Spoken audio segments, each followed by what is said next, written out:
Chapter 6. Nakikinita ni Jessa na kahit gaano ang kasungitan ni Jerome, lalambot at lalambot din siya sa kakulitan niya. Alam niyang hindi madali lalo na't hindi siya sanay na mapapahiya. Pero hindi na lang niya ipapahalata yun sa pamamagitan ng kanyang kabungisngisan at kalokohan. "Pwede na ba kitang makausap?" Tanong niya kay Jerome habang nasa balkonahin ng bahay. Nag-aalangan sana tong lumapit pero kailangan. "Bakit?" Walang ekspresyon sa kanyang mukha at himig. "Gusto ko lang sana i-discuss sa'yo yung mga gagawin natin para sa paa mo," sagot ni Jessa. "Gaya ng sabi ko, hindi ako papayag na ikaw ang maging therapist ko," matigas sa sagot ng lalaki. "Jerome, kailangan na natin gawin para hindi masanay ang paa mo sa wheelchair na yan. Gusto mo ba na habang buhay ka na lang nakaupo dyan? Sino bang may kasalanan kung bakit ako nagkaganito? Hindi ba ikaw?" Bigalit sa kanyang himig at tingin. "Alam mo aksidente yung nangyari kaya sana naman wag mo akong sisihan ng sobra. Alam mo sa sarili mo na may kasalanan ka din kaya pwede ba? Kung nagmaneho ka sana ng tama hindi mo ako masasagasaan." Galit na bulala si Jerome. Kung hindi ka din sana nagpakalasing at naggagala sa gitna ng daan, hindi ka sana masasagasaan. Galit din na sagot ni Jessa. Noon pa sana niya gustong ipamukha sa kanya iyon. Pero pinigil niya dahil naintindihan niya ang kalagayan nito. Pero sa patuloy na pagmamatigas niya, hindi niya na napigilan. Natigilan si Jerome sa winika ni Jessa. "Okay, sorry. Sorry sa nangyari at sa nagawa ko sa'yo. Pero kaya nga ako nandito para tulungan ka. Kung alam mo lang kung gaano ko pinagsisihan ng lahat. Pero nangyari na eh. Sorry Jerome. Sorry talaga." Malumanay na paghingi ng tawad ni Jessa. Tahimik pa rin si Jerome kahit na humihingi na ng paumanhin ng dalaga sa nangyari. Dahil sa wala atang balak umimik ang lalaki, napagpa siya ng iwan ni Jessa iyon para makapag-isip. Hindi pa siya nakakalayo na umimik ang lalaki. "Ano bang kailangan nating gawin?" tanong niya.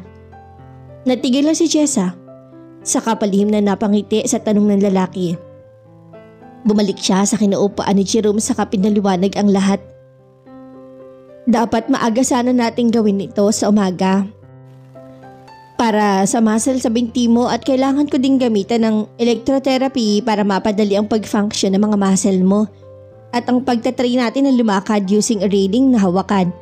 Kung gusto mo din, ilabas kita paminsan-minsan para makalanghap ka ng hangin sa labas." Paliwanag niya. "Okay," tanging naisagot niya. "Simulan na natin bukas," dagdag ni Jessa sa kainiwan ng lalaki. Wala mang imik si Jerome pero ang paghingi ng tawad ni Jessa ang tanging niyang hinintay para pumayag siya. Pero syempre hindi magiging madali ang lahat para kay Jessa. Habang papalayo siya sa lalaki, hindi maalis ang ngiti sa kanyang muka. Pumasok agad siya sa kanyang kwarto at tinawagan si Steph. "O ano, napalambot mo na ba ang kaibigan ko?" tanong ni Steph. "I think so. Pumayag na kasi siya na ako ang gagawa ng therapy niya." Maligayang balita niya. "Wow, that's good start kung ganun," sagot naman ni Steph. "Oo nga, and hopefully, hindi na siya magka-PMS ulit." Tawa niya na nakapagpatawa din kay Steph. Dagdag pa kasi ng dalawang nire-reglang lalaki kapag sinusumpong. Pinaumagahan, maagang kumatok si Jessa sa kwarto ng lalaki. "Jerome, gising ka na ba?" tanong niya na nasa labas. "Oo, come in," sagot naman ni Jerome na nasa loob. Agad na pinihit ni Jessa ang saraduran ng pinto. Sumilip muna bago pumasok nang makitang nakahiga pa si Jerome sa kama. "Bakit nakahiga ka pa?" tanong niya sa lalaki. "Sabi ko naman sa'yo na maaga tayo, di ba?" "Hello? Lumpo kaya ako? Paano ako tatayo dito mag-isa? Aber?" sagot ni Jerome pero ang totoo, di talaga siya bumangon para si Jessa ang gumawa lahat ng dating ginagawa ng katulong nila. Ano ba yan?" singal ni Jessa saka lumapit kay Jerome. Nakaligay pa ang kumot sa ibabang parte ng katawan ng lalaki. Nakasuot lang to ng sando. "Pakitanggal na lang ng kumot please," ani Jerome. Maligod naman na dinambot ni Chesa ang laylayan ng kumot. Saka biglang binaba sa paa ni Jerome. Pero laking gulat niya nang makitang nakabrief lang ang lalaki. Oh my God! Halos mapatili siya nang bumalandra ang ibabang bahagi ng katawan ni Jerome. Di niya alam kung pipikit siya o magtatakip ng mukha. Tumalikod na lang siya. Langya ka, Jerome, maglagay ka naman ng saplat sa katawan. Anya habang nagmamadaling lumabas ng kwarto. Nang makalabas si Chesa, doon na nagtatawa si Jerome. Kitang-kita niya ang taranta at pangmumula ng mukha ni Chesa. Akala mo sambit niya sa kanyang sarili. Pinalanin niya ang pagpapahiyang iyon kay Chesa. Chesa! Tawag niya sa dalaga na hindi magkanda o gaga sa labas ng pinto. Hindi niya ngayon alam kung matatawa siya o naihiya nang pumasok ulit sa loob. Chesa! Ulit na tawag ng lalaki. For God's sake, Jerome, maglagay ka ng saplot! Sigaw niya mula sa labas. Tulungan mo ako! Hindi ko kayang gawin na mag-isa! Pasigaw na sagot ni Jerome. Tama, may hirapan nga naman ito dahil sa kalagayan niya. Pero hindi niya papasuki yun hanggat hindi siya nakakapag-short. Teka lang! Sagot naman niya. Naisip niyang tawagin ang katulong na laging tumutulong kay Jerome. Nagmamadali niyang hinanap yon at saka hinila. Bakit, Chesa? Takang tanong niya. Halika, tulungan mo ko sa sir mo. Sagot niya at hawak-hawak niyang kamay ng katulong papasok sa kwarto ni Jerome. Ayan si Manang. Siya na muna ang magsusuot sa'yo. Wika niya habang hinaharap niya ang katulong kay Jerome. Bakit siya? Akala ko ba ikaw nang mag-aasikaso sa akin mula ngayon? Oo, pero hindi sa bagay na ganito. Giit niya. Manang, sige na, tulungan mo na siya. Baling niya sa katulong. Hindi, Manang. Hindi mo nagawain to ngayon. Gaya ng sinabi niya nung isang araw kaya gawin mo na ang dapat mong gawin sa labas. Utos niya sa katulong na hindi na din alam kung sino ang pakikinggan sa kanilang dalawa. Hindi, Manang. Gawin mo yan, please. Makaawa naman ni Chesa. Manang! Pabulyaw naman si Jerome na kinagulat ng isa. Ako ang nagpapasweldo sa'yo kaya ako ang susundin mo. Dagdag pa ng lalaki. Wala nagawa ang katulong kundi ang sundin ng amo na si Jerome. Palabas ito nang tawagin ulit ni Chesa. Manang, teka lang. Dito ka muna. Pigil niya. Bantahin mo ko. Bulong pa niya. Nilapitan niya si Jerome sa yumuko sa harap niyang nakahiga. Hindi niya tinanggal ang kumot sa katawan ng lalaki para hindi bumalandra ang katawan nito. Sa kadahan-dahan na isinuot ang malambot na short pants sa lalaki. Kitang-kita pa rin ang pamumula sa hiya sa kanya. Lihim naman na nanghingiti si Jerome at ang katulong. Nang maisuot ni Chesa ang shirt nito, itinanggal agad niya ang kumot. Huwag ka muna bumangon, kailangan muna natin stretching ang paa mo bago ka lumipat sa wheelchair mo. Wika niya sa kaakmang tulungan. Sige naman nang okay na. Tawagin na lang kita kapag kailangan ko ulit ng tulong. Baling niya sa katulong na agad naman tumalima. Anong gagawin mo? Tanong ni Jerome. Pipilipitin ko ang paa mo. Galit naman na sagot niya. Bakit galit? Nagtatakan tanong niya. If I know, sinasadya mo ang lahat para makaganti ka sa akin. Makaganti? Saan? Ikaw ang may traso sa akin, remember? Ewan ko sa'yo. Sagot niya sa kahinawakan ng paa ng lalaki. Bawat umaga, pumapasok si Chesa sa kwarto ni Jerome para gawin ng stretching at massage sa kanang paa nito. Para magising ang mga ugat nito, para mas mahintindi nilang gagawin sa tanghali. Hirap man si Jerome, ngunit tinitiis niya para lang makalakad. Sa bandang tanghali naman, ginagamitan ni Chesa ng electrotherapy ang kuryenteng ginagamit para sa muscles.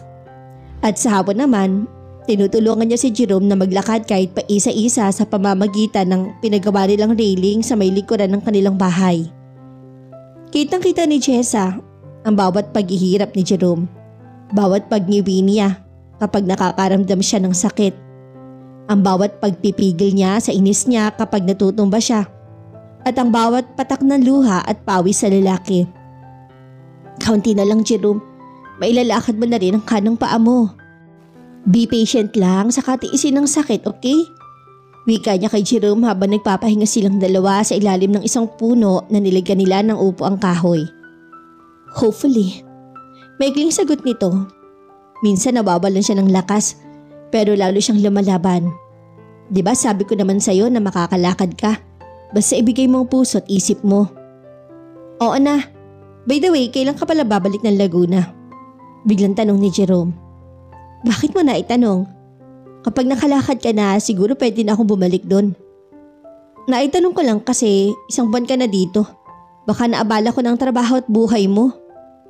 Hindi naman. Nagpaalam naman ako sa mga naiwan ko doon eh. Kaya wag mo akong alalahanin. Ang mahalaga makalakad ka na.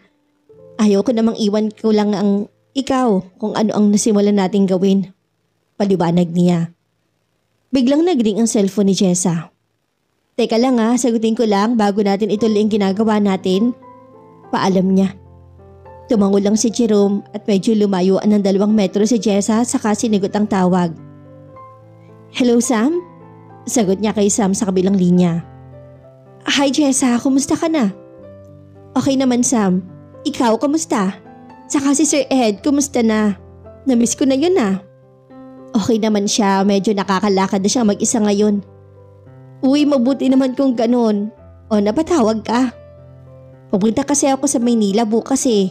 Gusto ko sanang dalawin ka dyan. Ha? Seryoso ka? Oo naman. Kaya nga nagpapaalam ako sa'yo, di ba? Ano, okay lang ba? Teka, magpapaalam muna ako sa tinutuloyan ko kung pwede kang dumalaw I-message na lang kita, okay? Okay, sige. Namiss kita. Walang gatol na wika ni Sam. Bigla naman nakaramdam ng awkwardness si Jessa. Namiss ko din kayong lahat dyan. Sagot niya. Nahiya siyang magsabi na namiss din niya ang lalaki dahil ang totoo, nakataon lang ang atensyon niya sa full recovery ni Jerome. Nang makapagpaalam si Jessa ay bumalik agad siya sa kinuupaan ni Jerome. Boyfriend mo? Tanong ng lalaki. Hindi pa, maliligaw. Sagot naman niya habang papaupo sa tabi nito. Bakit hindi mo pa sagutin? Tanong ulit ni Jerome. Hindi umimik si Jessa. Hindi po part ng pinunta ko dito na pag-usapan ng personal life ko, mister. Ngiting sagot niya. Ha? Okay. Halika na, tuloy na natin ang therapy mo. Sa isang buwan ng pamamalagi ni Jessa sa bahay nila Jerome, nakilala ng lalaki ang isa. Ang akala niya noon na happy-happy lang. Puro kalokohan at may pagkamalakas ang tiwala sa sarili na dalaga. Hindi pala. May pagkakaparesin pala ang ugali nila. Kung gusto nila, gagawin nila no matter what it takes. Diyan sila parehas. Nakikita din niya ang edukasyon niya sa kanyang anumang gustuhin at ang pagiging masayahin nito at galing sa pakikisama at bilib siya. Tumira siya sa bahay na hindi niya alam ang ugali ng bawat isa doon. Pero in the long run, she managed to adapt herself and to be friends not only to his parents but also their household help. Kinagabihan, bago siya ihatid ni Jessa sa kwarto niya ay nagpaalam siya. Oo nga pala Jerome, pwede bang dumalaw dito si Sam? Pupunta kasi siya dito sa Maynila bukas eh. Gusto sana niyang dumalaw kung pwede. Paalam ni Jessa. Dito sa bahay? Hindi, sa bahay namin. Siyempre dito, nandito ako eh. Sarcastic ang sagot niya. Huwag mo nga akong pinipiloso pa, Jessa ha? May pagkaseryoso namang sagot niya.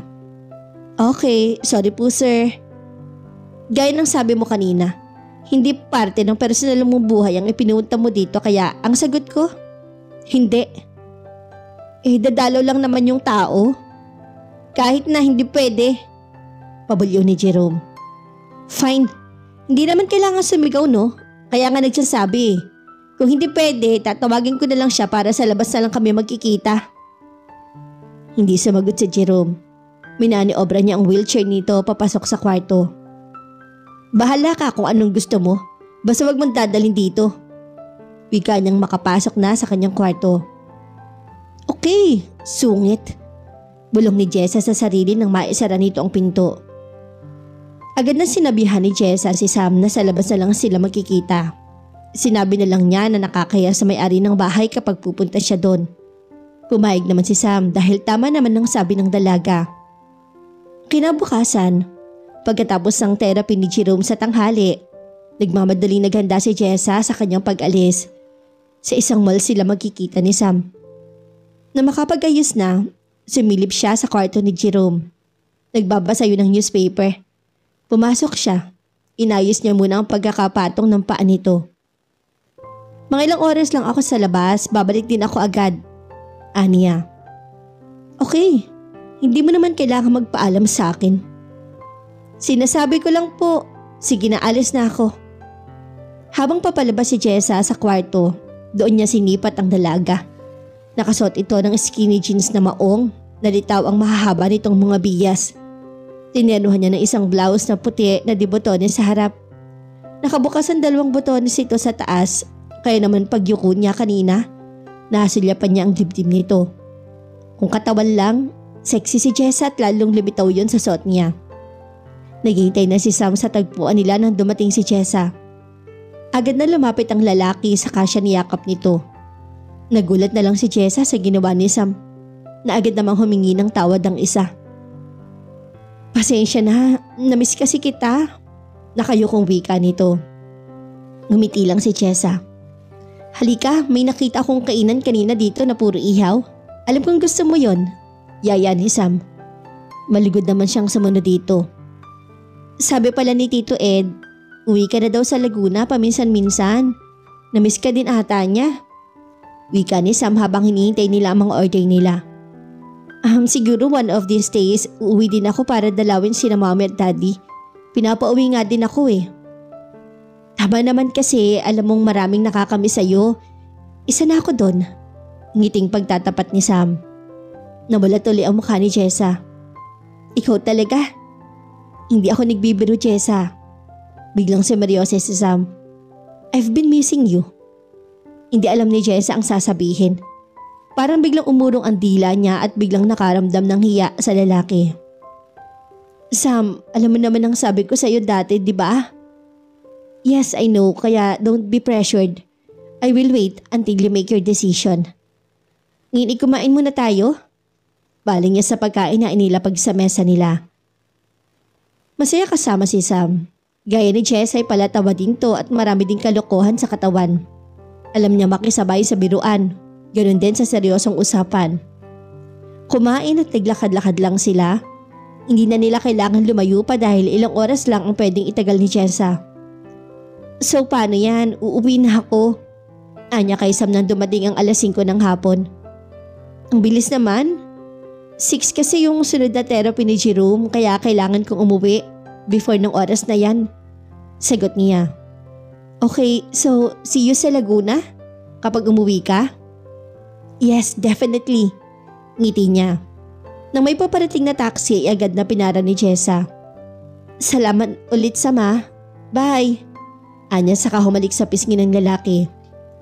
Para namang nabuhusan ng malabig na tubig si Sam dahil hindi agad nakapagsalita. Alis na ako. Ulit ni Jessa. Sige. Utal niyang sagot. Bumalik lang siya sa kanyang sarili nang papaalis na ang taksing yulan kay Jessa. Dahil sa traffic, muntik nang malate si Jessa sa oras ng therapy ni Jerome. Naghihintay na to nang dumating siya. Teka lang ha, magpapalit lang ako. Nagmamadaling sabi niya sa lalaki. Bukas na lang natin gawin. Matamlay niyang sagot. Ha, hindi pwede. Sagot naman niya saka pagarbang pumasok sa kanyang kwarto para magbihis. Paglabas niya wala na si Jerome sa kinaroroonan niya. Manang nasa si Jerome? Tanong niya sa katulong. Nagmamadaling pumasok sa kanyang kwarto eh. Bakit hindi ba ngayon ang oras ng isa niyang session? Ngayon niya pero sabi niya bukas na lang. Mukhang mainit na naman ang ulo. Mukha nga, hayaan mo muna. Baka sa'yo maibaling ang galit niya. Hinahayaan lang namin yan kapag galit. Wika ng katulong. Ano pa nga ba? Ewan ko dyan sa amo mo na yan ha. Nireregla na naman siguro. Tawang bulalas niya. Loko ka talaga Jessa. Baka marinig ka nun lago tayong dalawa. At sabay silang nagtawanan.